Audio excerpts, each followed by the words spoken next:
El presente asunto tiene su origen en dos denuncias presentadas en julio y noviembre de 2020 por el entonces titular de la Unidad de Inteligencia Financiera ante la Fiscalía General de la República por hechos posiblemente constitutivos del delito de operaciones con recursos de procedencia ilícita atribuidos a una persona que al momento de los hechos se desempeñaba como gobernador de una entidad federativa. La FGR solicitó orden de aprehensión en contra de la persona mencionada por los delitos de delincuencia organizada y operaciones con recursos de procedencia ilícita, misma que fue librada por un juez de control con residencia en Almoloya. Esta orden fue recurrida y revocada por el Juzgado Octavo de Distrito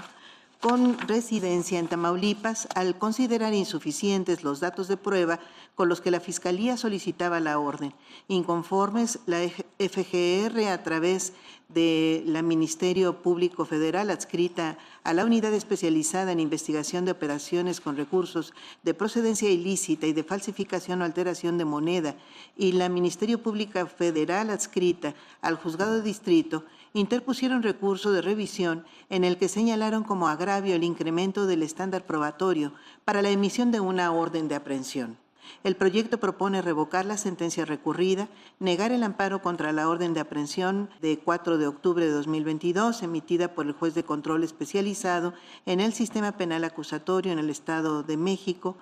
y con residencia en Almoloya de Juárez, y declarar infundado el recurso de revisión adhesivo. En el presente asunto se determina si la sentencia recurrida excedió los límites de control constitucional propios del juicio de amparo al conceder la protección federal contra una orden de aprehensión exigiendo un estándar probatorio distinto y más elevado al previsto en el artículo 16 de la Constitución Política de los Estados Unidos Mexicanos. Para mayores detalles sobre los antecedentes, cabe mencionar que el quejoso fue denunciado por la Unidad Especializada en Investigación de Operaciones con Recursos de Procedencia Ilícita y de falsificación o alteración de moneda por hechos posiblemente constitutivos de los delitos de operaciones con recursos de procedencia ilícita, delincuencia organizada y defraudación fiscal. El 18 de mayo de 2021 se libró una primera orden de aprehensión en su contra por los delitos de delincuencia organizada y operaciones con recursos de procedencia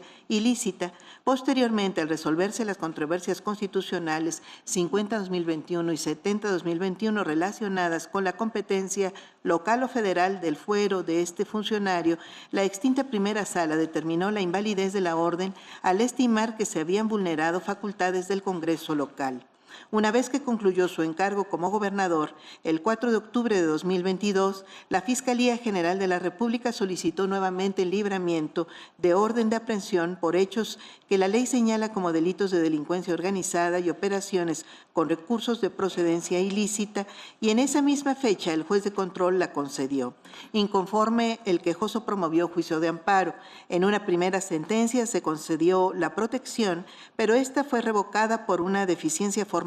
relacionada con la notificación de la autoridad ministerial. En una segunda sentencia de 30 de noviembre de 2023, el juzgado volvió a conceder el amparo al estimar que la Fiscalía no cumplió con el estándar probatorio necesario para justificar la orden de aprehensión. Contra esta determinación se interpusieron recursos de revisión por parte de las autoridades responsables y de la tercera interesada. El quejoso, a su vez, promovió recurso adhesivo. A solicitud de la Fiscalía General de la República, este Tribunal Pleno ejerció la facultad de atracción. El proyecto propone revocar la sentencia del Juzgado de Distrito al considerar que exigió un estándar probatorio más alto del constitucionalmente previsto, conforme al artículo 16 constitucional. Para librar una orden de aprehensión, basta la existencia de datos que establezcan que se ha cometido un hecho que la ley señala como delito y que exista la probabilidad de que la persona investigada lo cometió